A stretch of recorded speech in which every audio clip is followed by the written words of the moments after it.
महानुभावों तथागत भगवान सम्यक संबुद्ध विश्व वंदनीय परम पूज्य बोधिसत्व डॉक्टर बाबा साहब अम्बेडकर बुद्ध कबीर अम्बेडकर की विचारधारा को समर्पित हो परिनिर्वाणस्थ पूजनीय आचार्य भदंत धम्मकीर्ति जी एवं पूज्य पावन भिक्षु संघ को अभिवादन करते हुए जिन जिन लोगों ने समाज के उत्थान के लिए, मानवता के उत्थान के लिए, उनके अज्ञानता को नष्ट करने के लिए और ज्ञान के मार्ग पर प्रतिष्ठित होने के लिए प्रवृत्त किया, उन तमाम मार्गदर्शक तत्वों के मार्गदर्शनात्मक मूल्यों को अभिवादन करते हुए उपस्थित श्रद्धा बुद्धि संपन्न उपासक एवं उपासिकागण, बाल और बालिकाएं, आज परिनिर्वाणस्थ पूजनीय आचार्य उपाध्याय भदंत धम्मकीर्ति जी महादेव इनके 36वें परिनिर्वाण दिन के अवसर पर उनका स्मरण करने के लिए हम एकत्रित हुए हैं। परम पूज्य डॉक्टर बाबा साहब अम्बेडकर इनके विचारों से ओतप्रोत हो परिवर्तन के राह पर समर्पित सेवा का संकल्प ले जिन जिन सार्वजनिक हित के लिए कटिबद्ध लोगों ने अपने घर परिवार एवं भावनाओं को त्याग कर समाज कार्य में अजरामर हुए, उनमें एक पूर्व भंडारा जिले के तिरोड़ा क्षेत्र में खुरसेपाई गांव में जन्मे डोंगर परिवार के उत्तराधिकारी तुलसीराम डोंगर ये एक थे जिन्होंने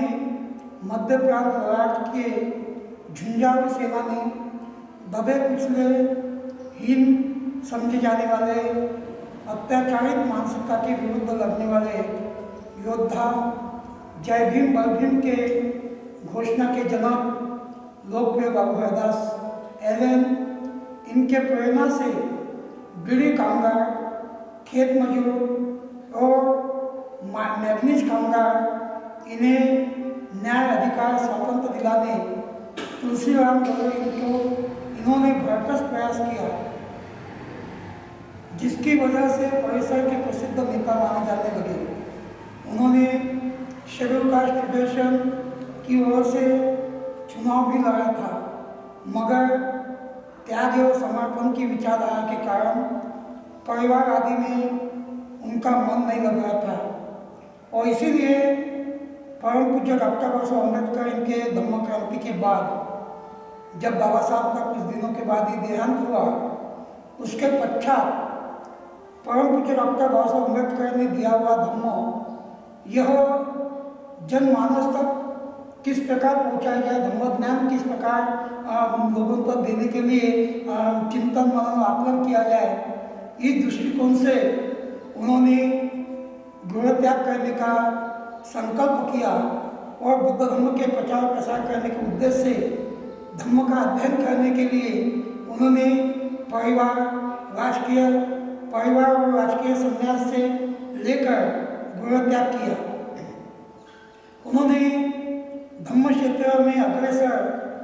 धम्मदूत अनागारी धम्मपाल द्वारा स्थापित महाबोधि सोसाइटी के सारनाथ स्थित सेंटर में जाकर स्थानीय व्यवस्थापकों का विश्वास प्राप्त किया। विहाराधिपति पूज्य भदंताचार्य शासन श्री महादेव इनके मार्गदर्शन में सामने दीक्षा ग्रहण की एवं कुशल कुछ दिनों बाद 1958 में कार्तिक पूर्णिमा के अवसर पर उपसंपदा प्राप्त की। 1956 की धम्म क्रांति के पश्चात मराठी भाषिक भिक्षुओं में दूसरे क्रमांक का स्थान उन्हें मिला। पहले क्रमांक पर पूज्य भदंत डॉक्टर सावंगी मेदनकर जी थे और उनके बाद में धम्मकीर्ति जी इनका उस सारनाथ के ऋषिपतन गुरुदाय वन परिसर के महाबोधि परिसर में आगमन होकर वो श्रमण जीवन में आए। भदंत सावंगी मैदान चिंकार जी कुछ दिन बाद अंतर्राष्ट्रीय ख्याति के बौद्ध विद्वान साहित्य वाचस्पति पूज्य डॉक्टर भदंत आनंद कौशल्यान जी के साथ श्रीलंका गए। भदंत धम्मकीर्ति जी सारनाथ में ही रहकर महाबोधि सोसाइटी के अंतर्गत विहार, ग्रंथालय एवं कार्यालय आदि के कामों में रहे, वहाँ की व्यवस्था संभालते में रहे और उसी प्रकार उन्होंने वहाँ पे अपने ज्ञान को भी बढ़ाने का प्रयास किया, अध्ययनरत रहे और इससे कारण उनका ज्ञान जो शील समाधि प्रज्ञा पर अग्रसर रहा, उसी प्रकार अभिधम्म पर उनका अच्छा अध्ययन रहा और ऐसे ही कुछ दिनों के बाद 1961-62 के दरमियान उन्हें महाबोधि सोसाइटी का एक सेंटर जो था नवगढ़ में, जो के लुम्बिनी और कपिलवस्तु जाने वाले लोगों के लिए गोरखपुर स्टेशन के बाद में एक स्टेशन आता जो आखिरी जो नेपाल की बॉर्डर से लगा हुआ है, उस नवगढ़ की सेंटर की जिम्मेदारी उन्हें सौंपी गई। और जब वो जिम्मेदारी सौंपी गई तो उन्होंने नवगढ़ में रहते हुए अपने श्रीलंका से आने वाले उपासक उपासिकाएं भिक्षु इनको लुम्बिनी कपिलवस्तु के दर्शन कराने के साथ साथ जब भारत से भी लोग जब आने लगे तो वहाँ की भी उनको भी धर्म का ज्ञान देते हुए उन्हें भी मार्गदर्शन करते हुए उन्होंने अपना कुछ समय वहाँ बिताया। और उसी तरह ग्रंथालय के साहित्य का भी उन्होंने पूरी तरह से उपयोग किया, उसका चिकित्सक दृष्टिकोण से अध्ययन किया। चिकित्सा के कारण उन्होंने अभिधम्म, समग्र साधना, विपश्यना, बुद्ध धम्म से संबंधित विविधांगी, व्यावहारिक, वैचारिक, आध्यात्मिक आदि विषयों पर चिकित्सक अभ्यास कर अपने ज्ञान को प्रगल्भित किया। श्रीलंका, थाईलैंड आदि देशों में जाकर अपने ज्ञान को मजबूत करने का उन्होंने प्रयास किया और उसी प्रकार 1964-65 के दरमियान अपने मायभूमि यानी उस समय महाराष्ट्र के विशेष तौर पर विदर्भ में आकर उन्होंने धम्म क्रांति की इस भूमि पर दीक्षा भूमि से लगे परिसर में अपने छोटे गाने प्राइमरी शिविरों का मार्गदर्शन शिविरों के द्वारा अभिधम्म और ध्यान साधना और विपश्यना का अभ्यास कराने का प्रयास किया। उसी प्रकार वो भदंत धम्मकीर्ति जी महादेव इन्होंने संपादित की हुई जो ग्रंथ संपदा है कि जो उस समय या कुछ कालखंड तक नागपुर विद्यापीठ हो या पाली साहित्य से जुड़े विद्यापीठों में उनकी ग्रंथ संपदा अध्ययन के लिए विद्यार्थियों के अध्ययन के लिए रखी गई थी। उनमें वो जो उनके साहित्य थे उनमें भगवान बुद्ध का इतिहास एवं धम्म दर्शन, शील समाधि प्रज्ञा, हिंदी और मराठी, उसी प्रकार भिक्षुपाति मोक्ष, संक्षिप्त विनय पिटक, महापरिज्ञान पाठ, बुद्ध दर्शन सार, 4 परमार्थ धर्म, विश्व में बौद्धों की 6 संगतियाँ, उसी प्रकार गृहस्थ के कर्तव्य पालन, ब्राह्मण पुनः मनावे, उसी प्रकार 84,000 धर्मस्कंद, इस प्रकार के साहित्य की निर्मित कर जन सामान्य में उन्होंने अपने साहित्य के प्रचार प्रसार के माध्यम से प्रयास किया। भदंत धम्मकीर्ति जी उन्होंने जो महाराष्ट्र, छत्तीसगढ़, आंध्र, ओडिशा, मध्य प्रदेश, कर्नाटक, गुजरात आदि प्रांत में गांव कस्बे में समय की परिस्थिति के अनुसार सामान्य लोगों को धम्म ज्ञान से अवगत कराने कड़े संघर्ष के साथ परिश्रम किया। उन्होंने अल्प शिक्षित जवान, बुजुर्ग आदि गृहस्थों को श्रमण भिक्षु बनाकर धम्म प्रचार प्रसार करने के लिए महत्वपूर्ण भूमिका अदा की। महिलाओं को भी इस प्रकार दीक्षित किया। उपासक उपासिकाओं को आजीवन पोषकदायी बनाकर धम्म कार्य को गतिमान करने का ही नहीं तो उन्हें सुसंस्कृत, सुसंस्कारित, आदर्श परिवार समाज निर्माण करने के लिए उन्होंने बहुत बड़ा अपने अध्ययन के माध्यम से और प्रबोधन के माध्यम से उन लोगों को प्रवृत्त कर उनका विकास करने का प्रयास किया। जिस प्रकार से आज 50 से ज़्यादा विहारों में महाप्रज्ञा महाराष्ट्र और अन्य प्रदेशों में दिखाई देते जो महाप्रज्ञा बुद्ध विहार के नाम से जो विहार बने हुए हैं, वो महाप्रज्ञा विहार की निर्मित करने का संकल्प भी उन्होंने किया। उस समय उन्होंने महाप्रज्ञावंत भिक्षु संघ की भी निर्मित की और महाप्रज्ञावंत भिक्षुओं का एक सांघिक समूह उस समय एक अनुशासनबद्ध, सद्धम्मिक और जन सामान्य में जाकर, गांव करने में जाकर प्रचार प्रसार करने में समर्थ रहा। पूजनीय भगवंत धम्मकीर्ति इनके द्वारा 1975 में महाराष्ट्र के विदर्भ में विशेष तौर पर नागपुर से जुड़े कनाम नदी के किनारे, जहाँ जय भीम के जनक बाबू हरदास सैलन इनका मेला लगता है, उस 15 जनवरी के दिन उस कनाम नदी के किनारे पहली बार 1975 में उन्होंने श्यामनगर को उपसंपादित किया। उसी प्रकार 1977 में उन्होंने श्यामनगर को उपसंपादित किया और उसके बाद में उन्होंने रामनगर अमरावती में जो महाप्रज्ञा बुद्ध विहार है वहाँ पे सीमा भूमि तैयार की और वहाँ पे भिक्षुओं की उपसंपदा करते रहे। आज अमरावती के महाप्रज्ञा रामनगर स्थित महाप्रज्ञा बुद्ध विहार 3 मंजिला का है, जहाँ भिक्षुओं को उपसंपदा देने की भूमि है। भगवंत जी का स्मृति चैत्य है, भिक्षु निवास है, महाविहार है, उसी प्रकार भव्य हॉल आदि है। और उसी प्रकार तिरोड़ा में जो महाराष्ट्र से जुड़ा है, आज गोंदिया जिले में आता है, इस तिरोड़ा में जहाँ उनका